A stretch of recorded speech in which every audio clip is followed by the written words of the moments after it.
It's give me a break, man. No, give me a flake, man. Well, whatever. You know, they got me, wearing my Fight Club shirt. Don't talk about it. Don't talk about it. Don't leave it in the comments. You know. Don't talk about it. You know the rules. I am drinking akishu. No, it's akimi. I don't know how do you pronounce that. Is it shumi? I don't know what it is. Anyway, the kanji means fall, autumn, and taste. And this is the taste of autumn. So let me tell you what autumn tastes like. Tastes like beer. There you go. I just finished eating one of these little candies from Hokkaido. It's empty now. If you ever see this package, you'll know, hey, that's from Hokkaido. Yay. If you're in Japan and you eat like sweet things, they usually call you amatou.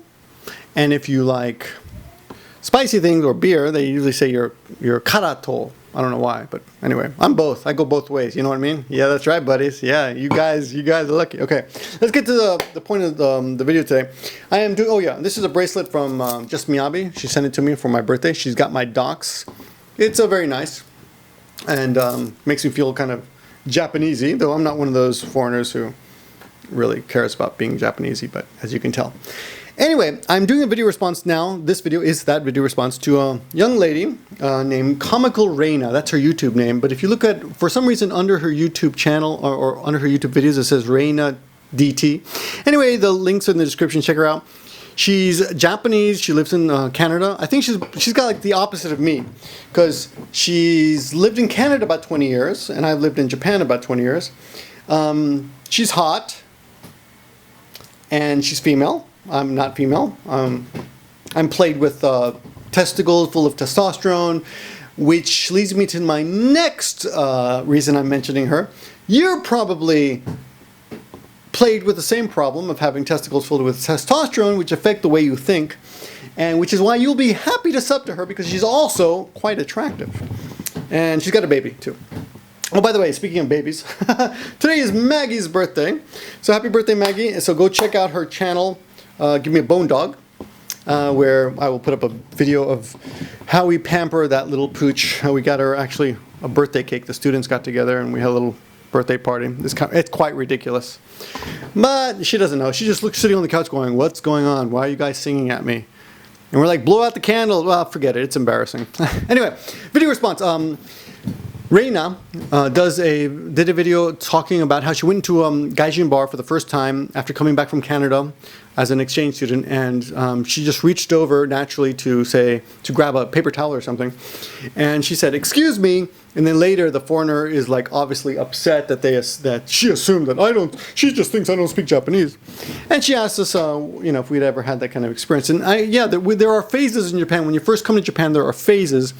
And the longer you stay here, these phases will phase into another phase. That doesn't sound like good English, but you get the idea.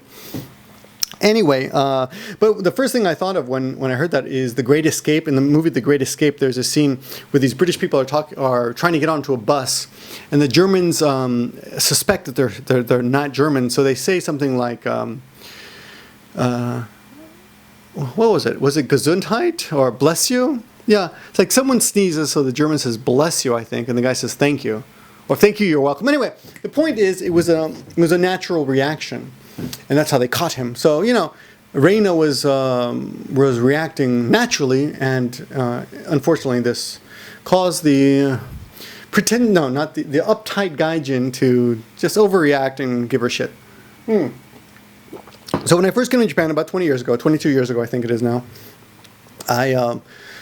I met a young lady on a train, and she spoke excellent English. She was an ECC teacher, and I just assumed she was a genius because her English was amazing. Just colloquialisms down. She had them down, and that's a mistake. So the first thing to warn you about is just because you have language ability, it doesn't mean you're intelligent. It's like playing the guitar.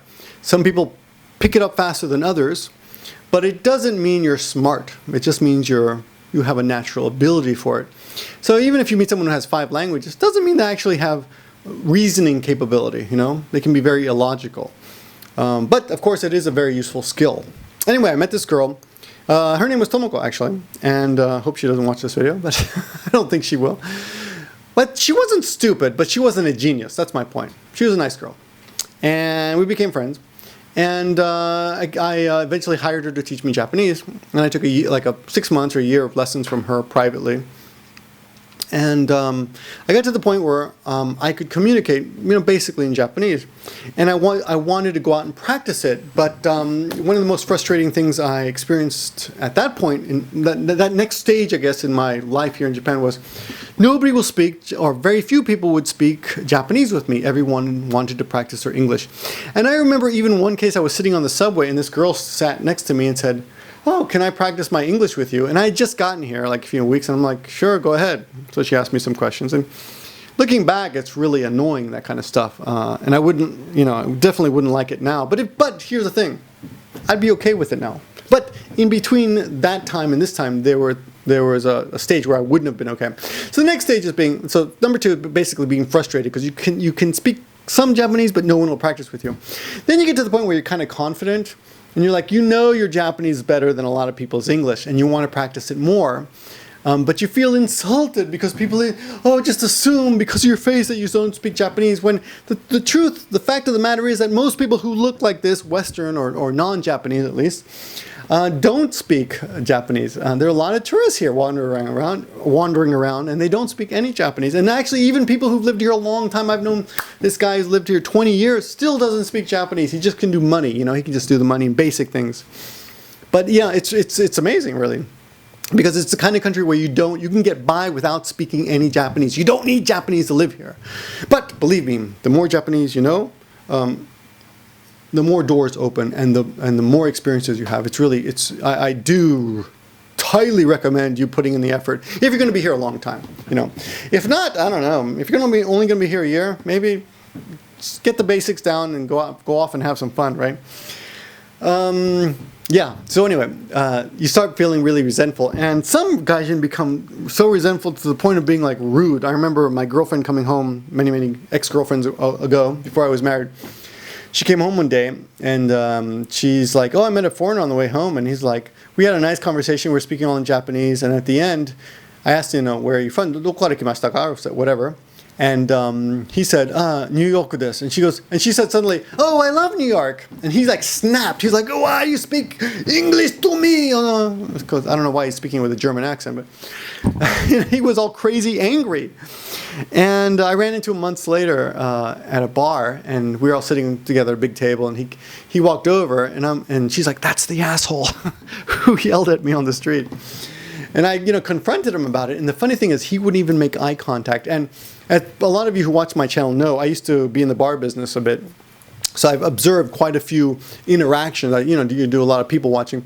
And I have noticed that one thing that's equally rude are gaijin who do not recognize or acknowledge the presence of other Japanese, even if they're meeting their foreign friends who are somehow connected to that group. So if I walk up to a group, for example, I'm a typical asshole gaijin, I walk to my friend's group, and he's sitting with a bunch of Japanese people, I may not even acknowledge the other Japanese people's presence, or attempt to meet them. But I don't know, actually it's kind of quite a Japanese thing too. Like when Japanese people meet other Japanese friends on the street, they often don't introduce the friends that they're with. It's kind of weird, But from a foreign point of view, it seems kind of asshole-ish, if you ask me. Anyway, so back to being frustrated. So yeah, you go when your Japanese gets really good, you go through a phase, of being really frustrated that no one will recognize you and your ability because you put so much work into it, right? But I would say that the more Japanese people that you know, and the more you get out there in the world and get to meet other Japanese people, you realize that it's not personal. It's just what they've become accustomed to. They're accustomed to foreigners who cannot speak English. When you get out into the country or start dealing with Japanese who never meet foreigners, they don't even try speaking English with you. And you can have good conversations and have nice relationships with them, create nice relationships with them with none of that pressure. I'm recently, in the last few years, I've been amazed at how I will go out into the world, and speak with people, and nobody asks me anymore, "Where are you from?" And nobody tries to speak English with me at all. And I don't know, am I looking more Japanese? I think I'm turning Japanese. No, I don't think so. I think I'm still pretty goddamn foreign looking, right? Shoyu kao? Shoyu? Kore shoyu da, ne? Anyway, So anyway, sauce. No, this is sauce. Sauce. Shoyu cow. By the way, shoyu face means you look Asian, and sauce face means you have more of a creviced features like my face. So I would be considered a sauce face, and like a typical Japanese face would be like a shoyu face. I think that's right. Anyway, that's another story. So if you come over here, what I would say is be a little forgiving of the Japanese who try to speak English with you. It's nothing personal. And nowadays, people try to speak a little English with me. I let them, I correct them a little bit. I'm confident enough in my ability that I don't feel the need to practice with them, at that point. What's the point? I'm not really going to learn much from strangers. I learn more from watching the news and taking notes, to be honest. So I can suffer a little bit by dealing with strangers who assume that I only speak English. And as the old saying goes, a talented hawk hides his talons. So if you there's no reason for you to show off to every Japanese person that you can speak Japanese. So chill out, guys, if you're that kind of person. Anyway, that's my video response to Reina DT, or Comical Reina, as the YouTube URL will show. And I'll leave a video, in the description, a link to her channel. Go check her out. She's cool. She's fun. She's funny. She's attractive. Like I said, you're plagued with testosterone. Check her out. And welcome to the J-vlogging community. Looks like she's going to be a very active member. So welcome.